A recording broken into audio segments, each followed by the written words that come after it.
ছোট্ট বন্ধুরা, চলো তো দেখি আমাদের কাছে কি আছে। দেখো, এই হলো রুমি। রুমির বাবা রুমিকে মোট 52 টাকা দিল। তো রুমি যেটা করলো, এই 52 টাকা নিয়ে একটা দোকানে চলে গেল এবং দোকান থেকে এই একটা পুতুল কিনলো। এবং পুতুল কেনার পর সে দোকানদারকে দেখো মোট 25 টাকা দিল। তো তার বাবা দিয়েছে 52 টাকা এবং সে পুতুল কিনলো 25 টাকা দিয়ে। তাহলে তার কাছে কত টাকা রইল? চলো আমরা দেখি। যেহেতু আমাদেরকে হিসাব করতে হবে 25কে 52 থেকে বাদ দিয়ে, তাহলে আমাদের অ্যাকচুয়ালি 25কে 52 থেকে বিয়োগ করতে হবে। তো চলো দেখি বিয়োগটা করে ফেলি। 52 থেকে 25 আমরা কীভাবে বিয়োগ করব?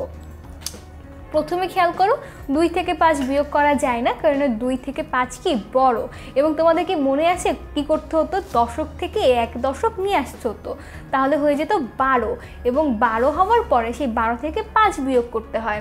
এবং এখানে 5 দশক থেকে 1 দশক যাওয়ার পর থাকে এখানে 4, তাহলে 4 থেকে 2 বিয়োগ দিতে হয়। এবার তো জিনিসটা সোজা হয়ে গেল। তাহলে 12 থেকে 5 বিয়োগ দিলে কত হয় বলো তো বন্ধুরা? 12 থেকে 5 বিয়োগ দিলে আমাদের থাকে 7, তাই না?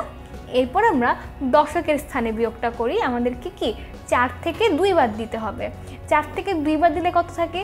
4 থেকে 2 বাদ দিলে অবশ্যই 2 থাকে, তাই না?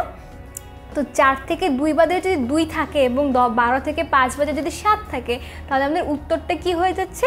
তাহলে আমাদের উত্তরটা হয়ে যাচ্ছে 2, 10, 7, 27। ঠিক আছে?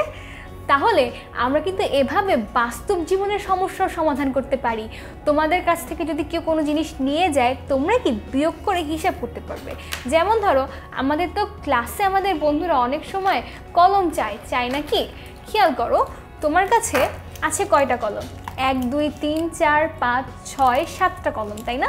তো আমি তোমাকে যদি বলি 7টা কলম থেকে 3টা কলম আমাকে দিয়ে দাও, তো দিয়ে দেওয়া মানে কি? দিয়ে দেওয়া মানে হলো এই 7 থেকে 3টাকে আলাদা করা বা বিয়োগ করা।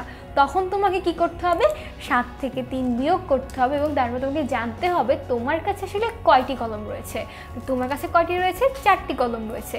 তাহলে খেয়াল করো, এভাবে কিন্তু বাস্তব জীবনে বিয়োগ আমাদেরকে অনেক সাহায্য করে এবং সবচেয়ে বেশি সাহায্য করে কীভাবে? টাকার হিসেবে, তাই না? তাহলে আশা করছি তোমরা কখনোই বিয়োগ ভুলবে না এবং বাস্তব জীবনের সমস্যাগুলো বিয়োগ দিয়ে সমাধান করবে।